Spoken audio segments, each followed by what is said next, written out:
창세기 45장 1절에서 8절까지의 말씀입니다. 구약성경 창세기 45장 1절에서 8절까지의 말씀입니다.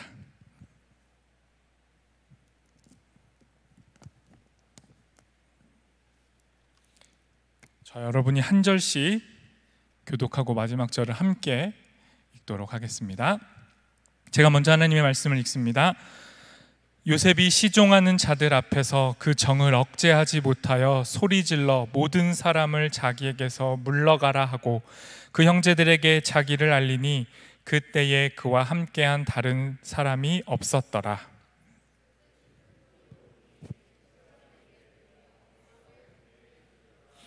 요셉이 그 형들에게 이르되 나는 요셉이라. 내 아버지께서 아직 살아 계시니이까. 형들이 그 앞에서 놀라서 대답하지 못하더라.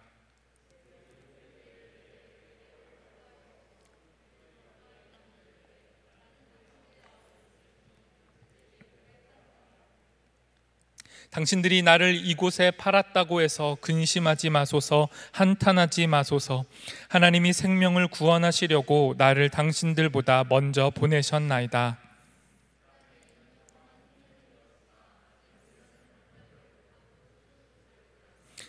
하나님이 큰 구원으로 당신들의 생명을 보전하고 당신들의 후손을 세상에 두시려고 나를 당신들보다 먼저 보내셨나니 그런즉 나를 이리로 보낸 이는 당신들이 아니요 하나님이시라.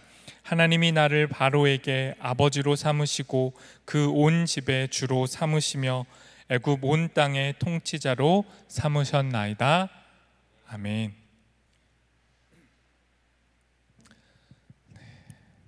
네, 여러분 잘 지내셨나요? 네, 너무 덥죠? 오늘이 조금 덜 더운 날이라고 하는데 너무 덥습니다. 저도 보통은 엄청 땀 흘리진 않는데 오늘은 땀을 좀 많이 흘렸던 것 같아요. 습해서 그런지. 그럼에도 하나님 말씀에 집중해서 이 시간 함께 말씀을 나눴으면 좋겠습니다. 제가 이번 주는 금요일 날도 설교를 했어요. 금요 기도의 설교를 부목사님들이 돌아가면서 하는데 이번 주 제가 설교했는데 제 설교 제목이 바리새인과 사두개인들의 누룩을 경계하라, 이런 이제 말씀을 가지고 우리 안에 있는 누룩을 경계해야 된다, 이런 설교를 했거든요.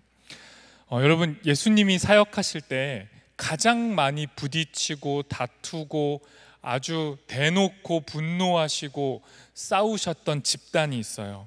그 집단이 바로 바리새인과 서기관, 사두개인, 이런 그룹들이죠. 그러니까 쉽게 말하면 그 당시에 신앙이 높다고 자부하던 종교 지도자들, 종교 권력 집단하고 예수님이 싸우셨어요. 예수님이 단 한 번도 죄인들, 연약한 자들, 정말 삶이 어그러져서 죄짓고 살아가는 누가 봐도 죄인들하고는 싸운 적이 없어요. 그들한테 가서 넌 진짜 죄인이야 라고 정죄한 적도 없고 그 사람을 향해서 분노를 표한 적도 없어요. 그들을 향해선 눈물과 긍휼만 있었어요. 근데 예수님이 정말 대놓고 얼굴 시뻘개지면서 욕도 하시고 너무너무 인간적인 분노를 쏟아낸 대상은 바리새인, 사두개인, 서기관들, 종교 집단들이었죠. 그런데 예수님이 제자들한테 그들의 누룩을 주의하라고 한 거예요. 제자들한테 많은 것을 가르치셨지만 경계해라, 정말 조심해라 하셨던 건 이 누룩이었던 거죠. 근데 그 바리새인과 서기관과 사두개인의 누룩의 실체가 뭐냐, 그냥 요약해서 말하면 뭐냐면요, 갈라치기예요. 편가르는 거. 은근히 이방과 다른 새로운 사람들을 경계하는 것, 그들에 대한 어떤 방어적인 태도, 이게 바리새인과 사두개인들의 누룩이었던 거죠. 근데 예수님이 뭐라고 하는 거예요? 그거 조심해라. 네 편 내 편 가르는 거 너희 안에 너희도 모르게 누룩처럼 작은데 순식간에 너희의 온 존재로 퍼져버리니까 그거 조심하라고 한 거예요. 그런데 이 바리새인과 사두개인들은 어땠냐면 하나님은 약간 차별적인 사랑을 가진 분이야. 우리를 더 사랑해. 원래 하나님을 먼저 믿었던 우리 유대인들의 하나님이지 이방인들의 하나님은 아니야. 이런 차별적인 의식을 갖고 싶어 했던 거예요. 그런데 예수님이 대놓고 그들에게 야, 너희 안에 그 누룩이 있어. 근데 그게 너희의 죄의 본질이야. 너희는 아무리 너희의 거룩을 종교적인 신앙의 행위로 드러내고 있지만, 성경 보고 말씀 읽고 찬양하고 열심히 살지만, 11조하고 봉사하고 금식하지만, 너희 안에 있는 진짜 죄의 덩어리가 뭐냐면 이방인들, 죄인들에 대한 경계, 그들을 향한 정죄, 그들을 향한 두려움, 반감, 갈라치기, 편가르기, 이게 죄라고 계속 대놓고 얘기하니까 바리새인과 서기관들이, 사두개인들이 열받는 거예요. 이게 맞는 말인데 너무 불편한 거죠. 그래서 예수님을 회유하려고 그러고 자기 편 만들려고 별의별 거 다 했는데 예수님이 말을 안 들으니까 어떻게 해요? 예수님을 십자가에 매달아 죽여요. 예수님이 십자가에 달려 죽은 이유가 뭐예요? 예수님은 이상적으로 이렇게 말한 거예요. 우리 모두 사이좋게 지내자. 그런데 사람들은 어떻게 받아들인 거예요? 그런 거 없어. 어떻게 모두가 사이좋게 지내? 편을 갈라야 돼. 이 논쟁 끝에 예수님이 진 거죠. 그리고 예수님은 하나님을 가장 사랑한다라고 하는 그 당시 최고의 경건한 그룹에 의해서 십자가에 달려 죽은 거예요. 예수님이 이걸 제자들에게 강조한 겁니다. 너희 안에 누룩을 주의해라. 제가 금요일 날 한 설교를 굳이 이거 왜 재탕하느냐? 재탕 아니고요. 저희가 지금 창세기를 다뤘잖아요. 오늘이 창세기 마지막 날이에요. 아쉽죠? 네. 오늘 마지막 날입니다. 창세기 오늘 끝나요. 근데 앞으로 계속 구약은 할 겁니다.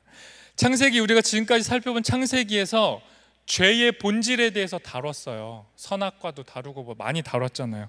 근데 그걸 다시 달리 표현해 보면 인간의 본질적인 죄가 뭐냐? 누룩인 거죠. 갈라치기, 편가르기. 그렇게 대입해 보면 처음에 선악과 따먹은 것도 왜 선악과 따먹은 거예요? 선악을 구분하는 판단 기준을 내가 가져서 내 편과 네 편, 원수와 아군을 갈라내겠다는 거예요. 그래야 내 생존권이 보장될 것 같으니까. 그게 원죄였다고요. 그리고 그 선악의 기준으로 딱 보니 가족 집단 내에서도 이 형하고 이 동생 중에 얘는 나에게 도움이 안 돼. 그럼 걔를 제거하는. 그래서 가족 살인도 일어나고, 지지난주에 살펴본 것처럼 야곱은 심지어 아버지랑 형도 속여가면서까지 자기 생존권, 자기 파이를 지켜내려고 그렇게 아둥바둥 살았잖아요.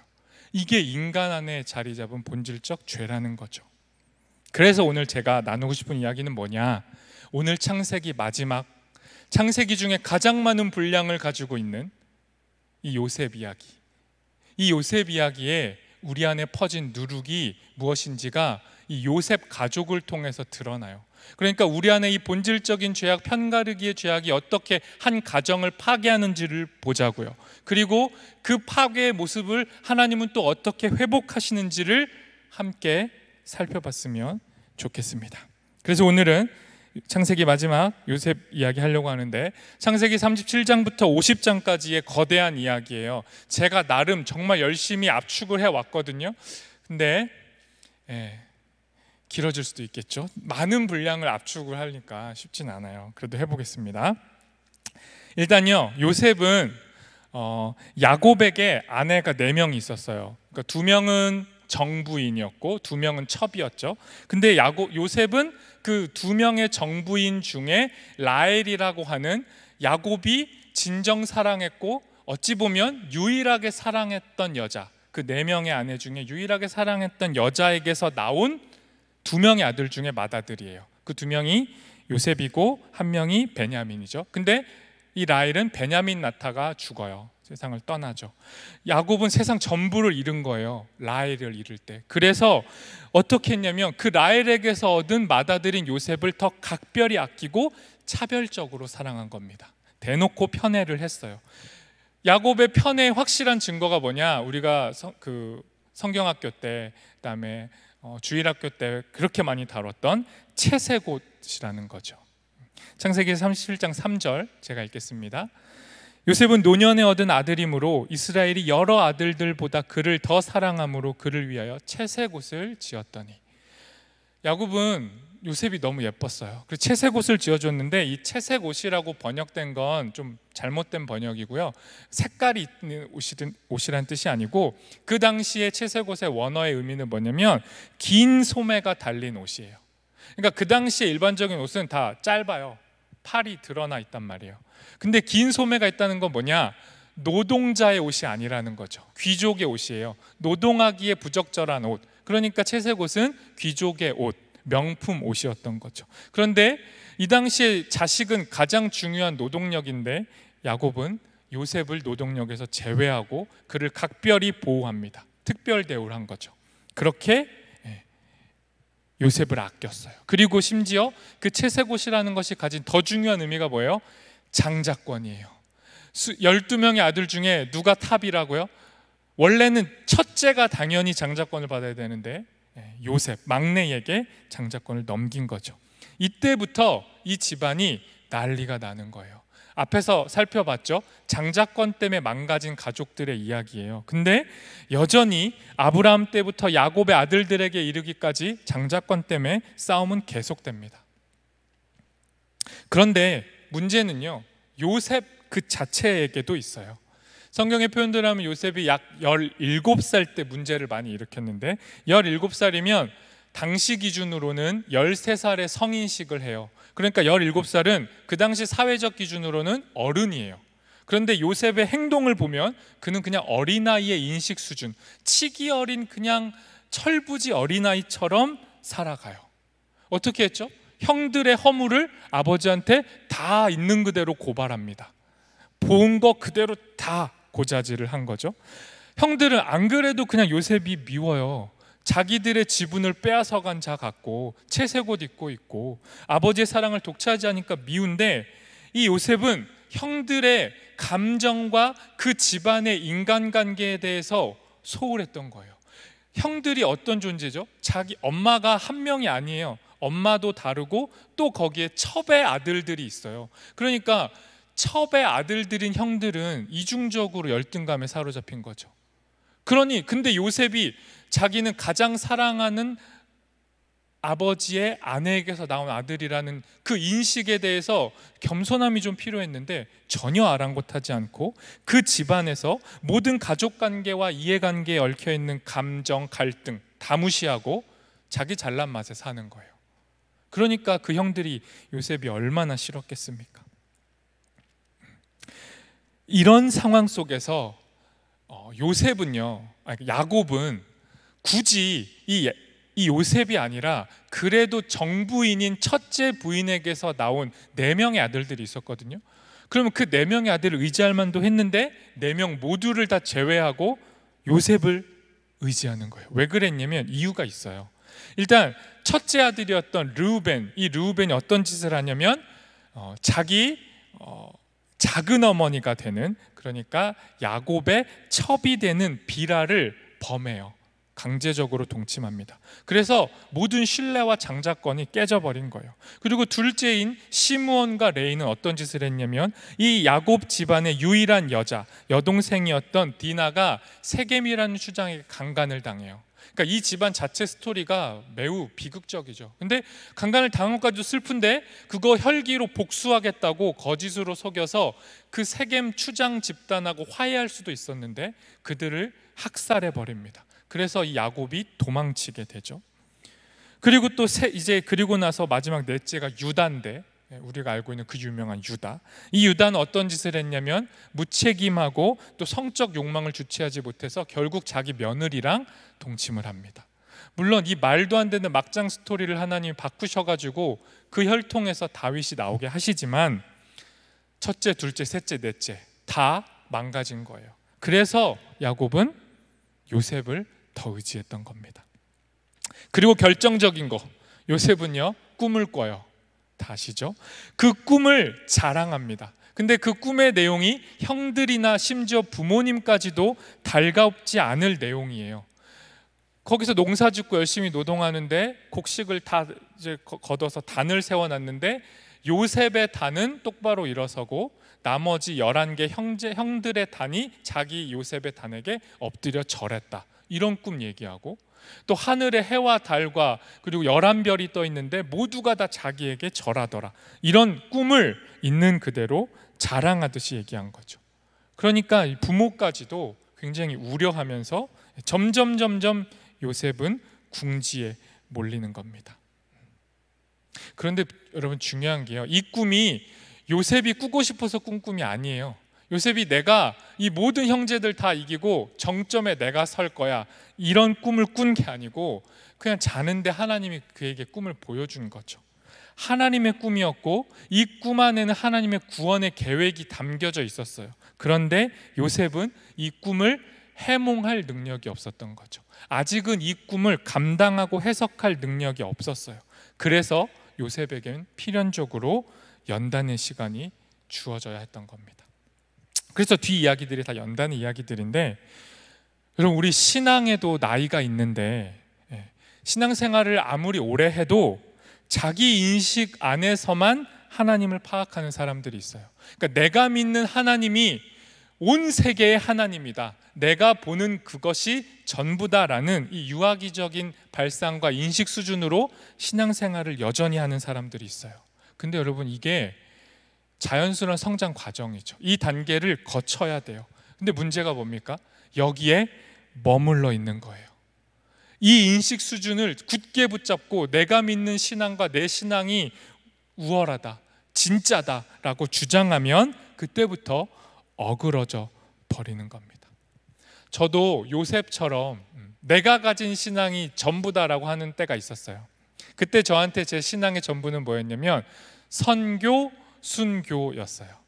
그러니까 뭐냐면 그러니까 선교도 중요한데 선교 가서 순교하지 않으면 안 쳐주는 거죠. 그러니까 최고의 신앙의 단계는 선교하러 가서 순교하는 거다. 이게 제 안의 공식이었어요. 그러니까 그 기준으로 다 얕잡아 보는 겁니다.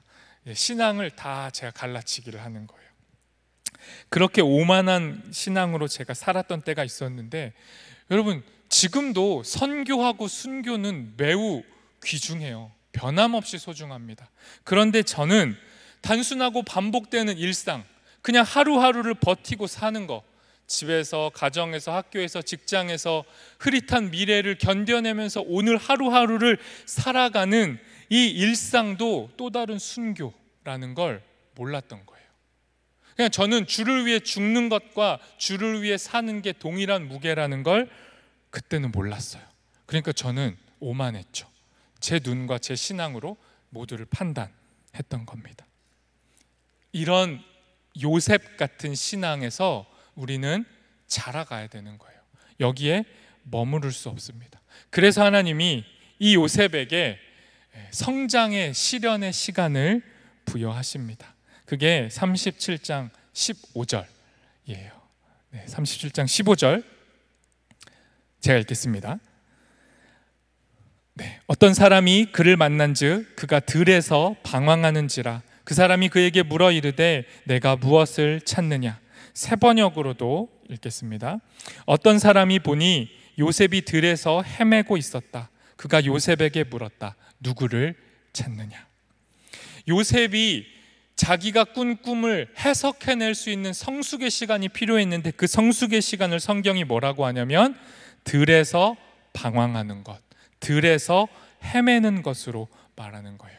인생의 방황기가 우리를 성숙으로 이끌어 간다는 거예요. 그런데 여러분, 그냥 방황만 하고 헤매기만 하면 거기서 끝나는 겁니다. 이걸 돌파해서 그 방황과 그 헤맴 속에서 누군가를 만나야죠. 그 상황 속에서 하나님을 만날 때 우리의 인생이 성숙을 향해 나아갈 수 있는 거예요. 지난번에 살펴본 것처럼 야복강가에서 야곱이 받았던 질문, 너의 이름이 무엇이냐? 그 질문과 동일한 질문이 오늘 요셉에게도 주어지는 거예요. 뭘 찾고 있냐? 너 누구를 찾고 있냐? 너 어디로 가려고 하냐? 이 질문을 받고 이 질문에 답하는 과정이 필요한 겁니다. 방황하고 헤매는 시간은 성장과 성숙의 필수 과정인 거죠. 이 방황하는 들판에서 요셉이 하나님을 만나요. 그리고 하나님을 만나서 형들에게로 가는 길을 안내를 받아요.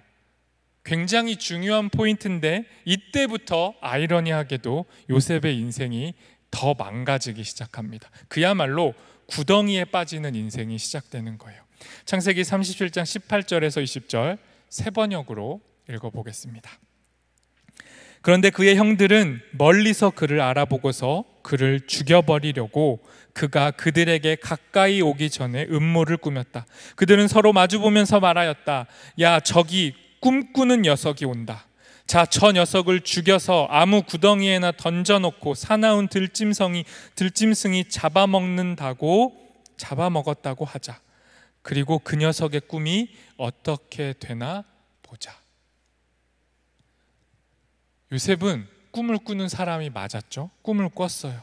그리고 그 꿈으로 인해서 자신의 성공적인 미래를 확신하고 자랑하고 자만하고 있었어요.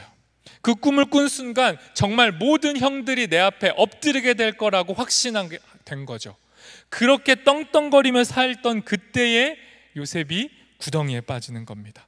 인생의 정점에서 인생의 바닥으로 추락하게 된 거예요. 그리고 그때 요셉에게 과제가 떨어진 거예요.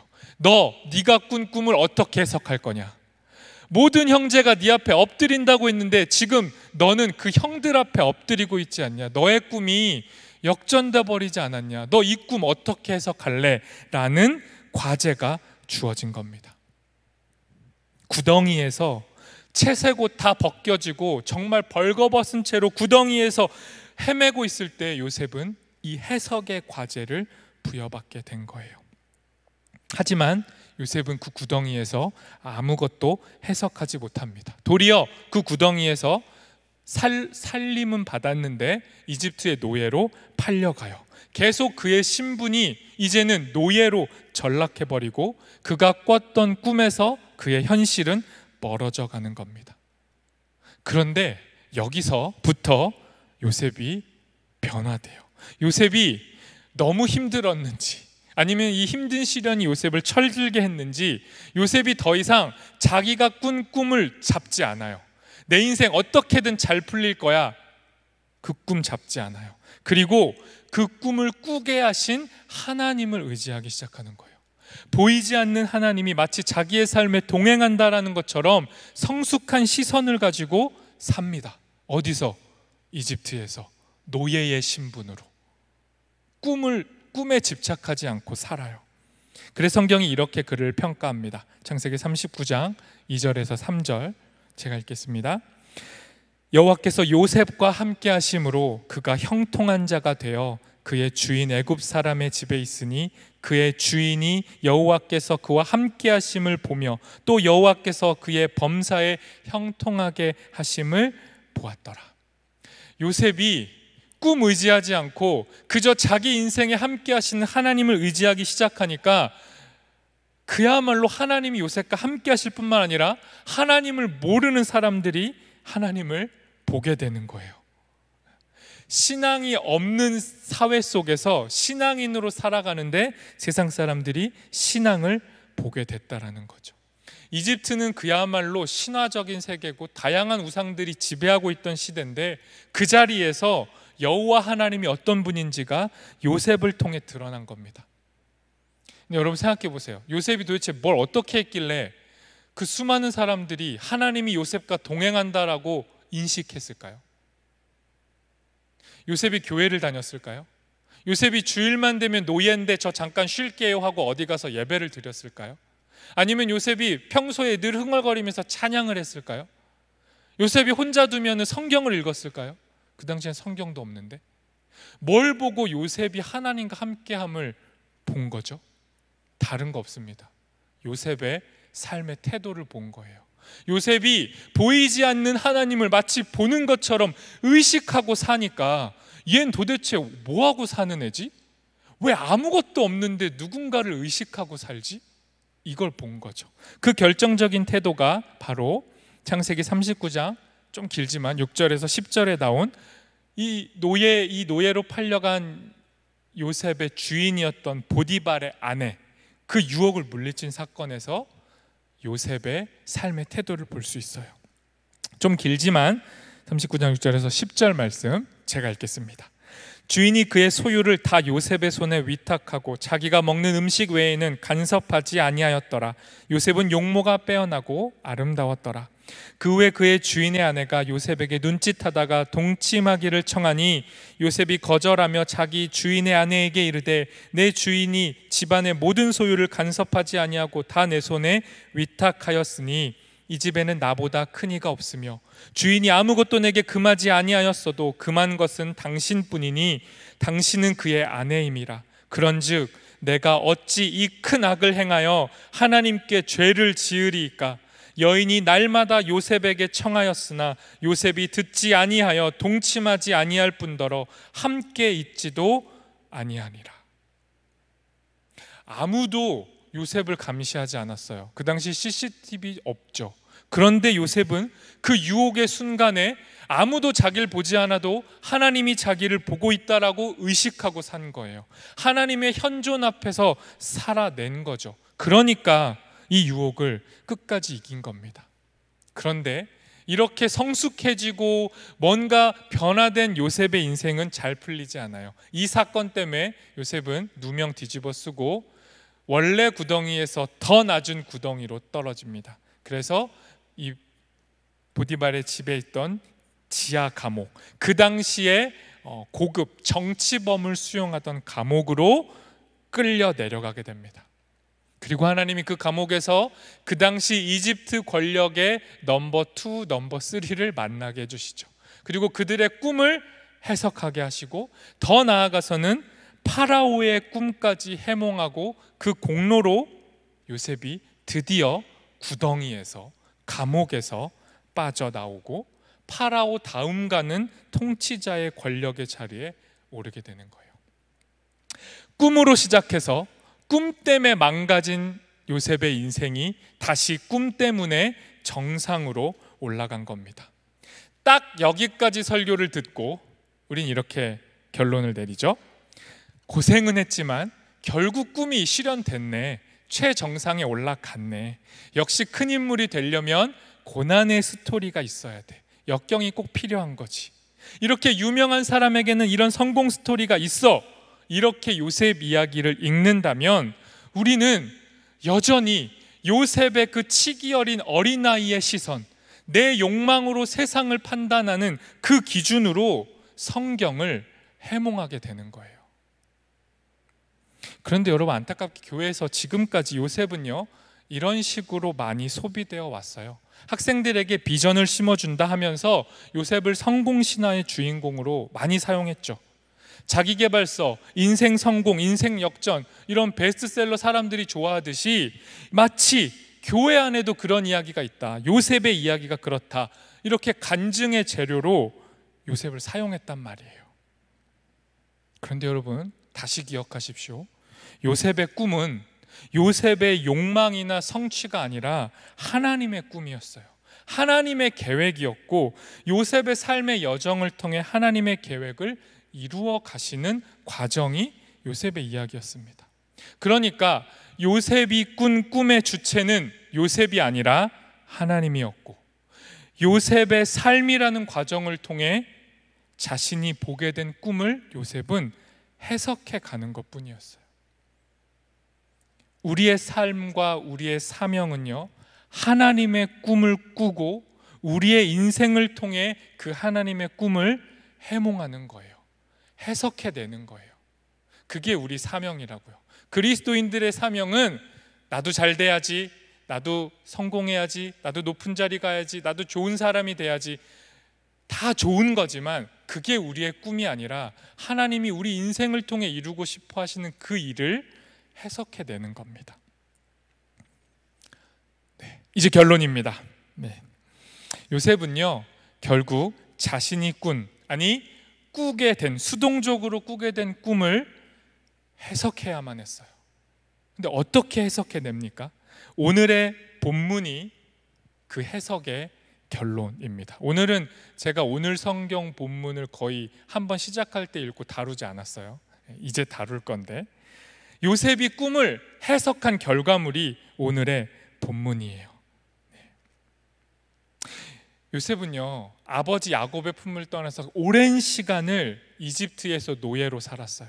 방황하고 구덩이에 들어가고 그야말로 비참한 인생을 살았고 고생 끝에 최고의 자리에 올라갔죠. 그리고 정말 이집트의 정점에 섰을 때 요셉의 정체성이 뭐였냐면 완전히 이집트 사람이었어요. 요셉의 옷, 머리, 심지어 그의 언어 다 이집트 말이었고요. 요셉의 아내도 이집트의 신, 태양신을 섬기는 이방 제사장의 딸이 요셉의 아내였어요. 완전히 이방인이 된 거죠. 요셉의 아들들 다 이방인처럼 살았고요. 요셉의 이름도 이방인의 이름, 애굽식, 이집트식 이름으로 개명이 되어 있었어요. 그래서 형들이 기근이 찾아왔을 때, 이집트까지 와서 먹을 것 좀 구하려고 찾아왔을 때, 그래서 요셉 앞에 섰을 때 요셉을 보고 요셉을 알아보지 못했어요.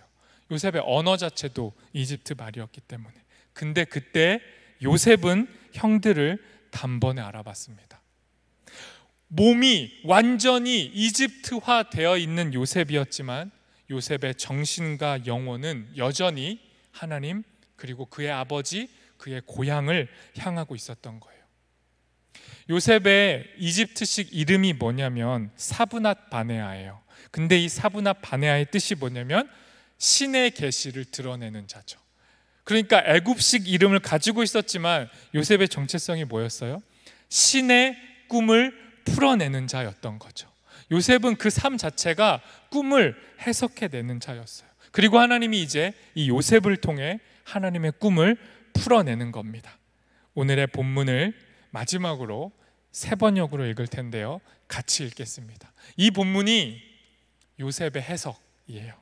우리 집중해가지고 이 8절 말씀 번갈아 가면서 읽어보겠습니다. 제가 먼저 1절을 세 번역으로 읽겠습니다.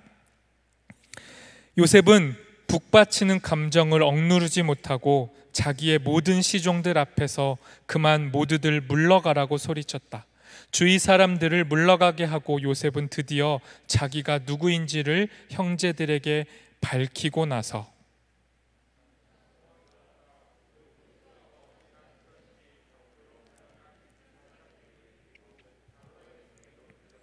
내가 요셉입니다. 아버지께서 아직 살아계시다고요? 요셉이 형제들에게 이렇게 말하였으나 놀란 형제들은 어리둥절하여 요셉 앞에서 입이 얼어붙고 말았다.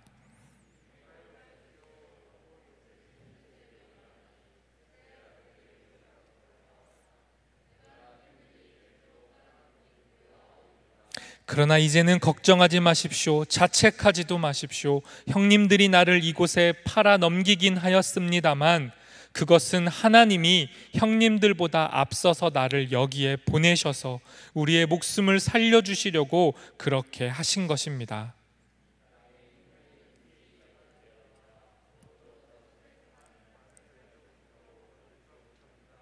하나님이 나를 형님들보다 앞서서 보내신 것은 하나님이 크나큰 구원을 베푸셔서 형님들의 목숨을 지켜주시려는 것이고 또 형님들의 자손을 이 세상에 살아남게 하시려는 것입니다. 그러므로 실제로 나를 이리로 보낸 것은 형님들이 아니라 하나님이십니다. 하나님이 나를 이리로 보내셔서 바로의 아버지가 되게 하시고 바로의 온 집안의 최고의 어른이 되게 하시고 이집트 온 땅의 통치자로 세우신 것입니다. 우리 창세기 50장 20절도 세 번역으로 마지막으로 읽겠습니다.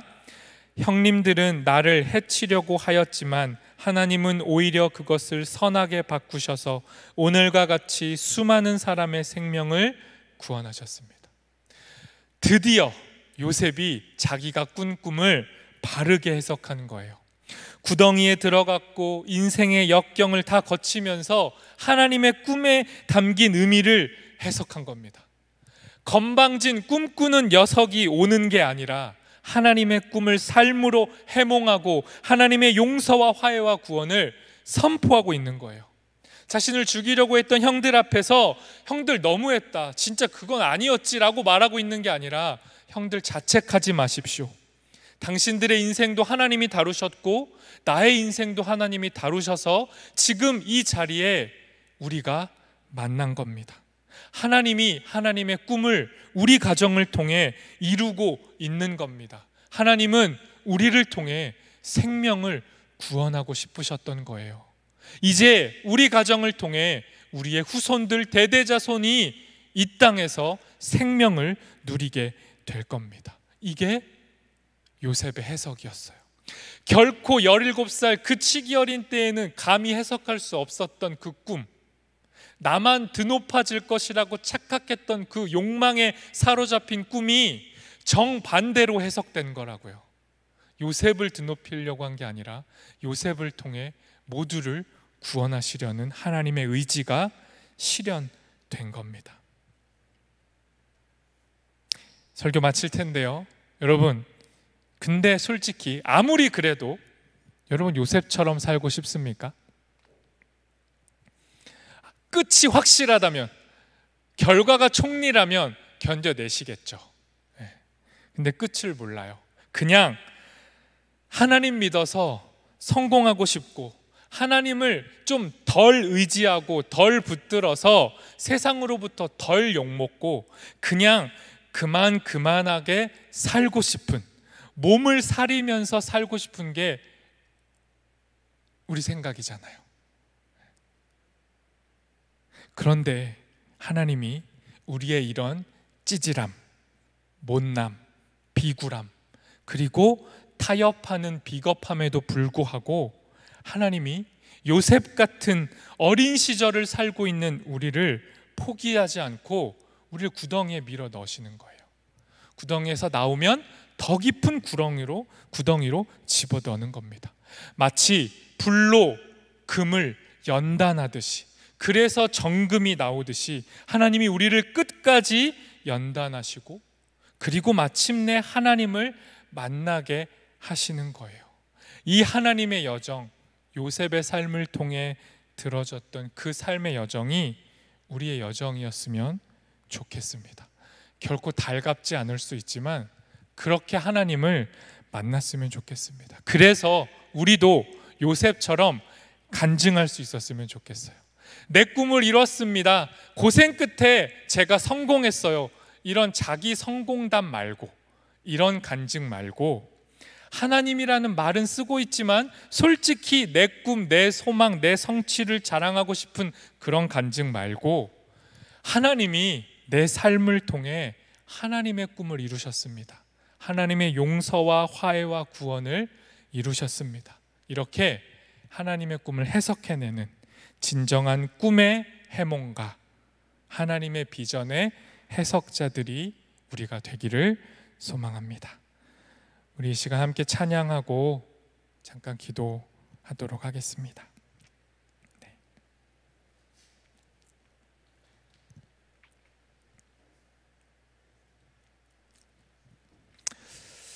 오랜만에 설교 후에 찬양을 하는데요, 이 찬양의 가사가 우리의 고백이었으면 좋겠습니다. 하나님께서 우리 안에 부여하신, 예수 그리스도를 통해 부여하신 그 꿈이 우리의 꿈 되고, 그 꿈을 이루는 삶이 우리의 삶이 되기를 바라는 마음으로, 소망하는 마음으로 우리 함께 찬양하겠습니다. 이 세상을 살아가는 동안에 나의 힘을 의지할 수 없으니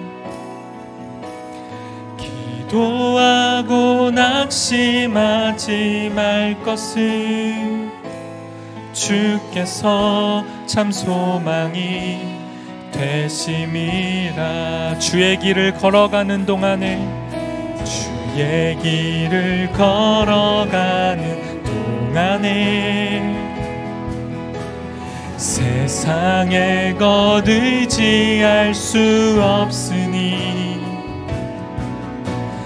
감사하고 낙심하지 말 것을 주께서 참 기쁨이 되심이라. 하나님의 꿈이 나의 비전이 되고, 예수님의 성품이 나의 인격이 되고, 성령 성령님의 권능이 나의 능력이 되길 원하고 바라고, 하나님의 꿈이 나의 비전 되고, 하나님의 꿈이 나의 비전이 되고, 예수님의 성품이 나의 인격이 되고, 성령님의 권능이 나의 능력이 되길 원하고. 우리 마지막으로 한 번 더 고백하겠습니다. 하나님의 꿈이 나의 비전이 되고, 하나님의 꿈이 나의 비전이 되고, 예수님의 성품이 나의 인격이 되고, 성령님의 권능이 나의 능력이 되길 원하고 바라고. 여러분, 우리 말씀을 기억하면서 성령 하나님, 오늘의 말씀이 우리 가운데 새겨지고 되살아나게 해달라고, 도와달라고 간절히 바라면서 기도했으면 좋겠습니다. 우리가 우리의 꿈과 우리의 욕망과 우리의 성취를 하나님의 비전이라고 바꿔치기 하면서, 결국은 내가 이루고 싶은 어떤 그 목적을 이루고 싶으면서 그게 하나님의 영광이라고 거짓으로 덧칠하면서 그렇게 신앙생활을 하고 있다면, 하나님 오늘 우리를 찾아오셔서 우리의 꿈을 조정하여 주시고, 하나님의 꿈이 우리의 꿈 되게 도와주시고, 하나님께서 예수 그리스도를 통해 모두를 차별 없이 구원하시고 용서하시고 화해케 하시고 건져내신 것처럼, 그 하나님의 꿈, 그 예수 그리스도의 꿈이 우리의 꿈 되게 도와달라고. 그래서 우리의 삶의 한 조각, 우리의 삶의 비천함 상관없이 우리의 삶을 통해 누군가를 용서하고 누군가에게 하나님의 구원을 선포하는 그런 사람들 되게 도와달라고. 우리 안에 있는 근원적인 제약인 갈라치기, 편가르기가 예수 그리스도를 통해 사그라들게 도와달라고. 주님의 꿈 우리의 꿈 되고, 예수 그리스도의 성품 우리의 인격 되게 도와달라고 이 시간 함께 기도하겠습니다.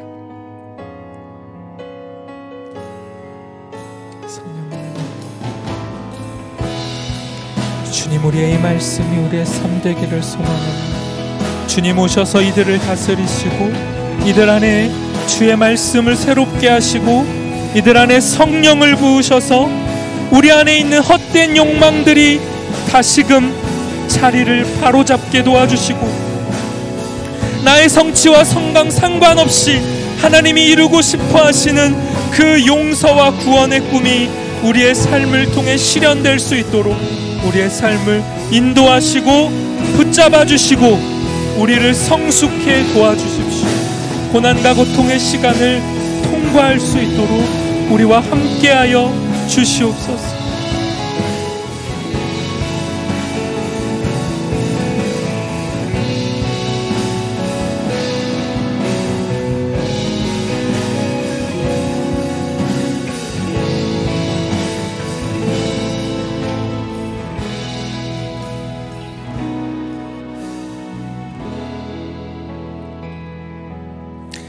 하나님, 우리에게 말씀해 주셔서 감사합니다. 하나님, 우리 안에 헛되게 자리 잡고 있는 우리의 꿈들, 동시에 포기할 수 없는 우리의 꿈들, 주님, 그 꿈이 하나님의 꿈과 만나서 우리의 욕심과 욕망과 성취는 사그라들고 하나님의 꿈이 우리의 삶을 통해 실현되기를 소망하오니, 우리를 붙잡아 주시고 연단하여 주시고 우리의 삶을 다듬으셔서 하나님의 도구로, 하나님의 형상으로 사용하여 주시옵소서.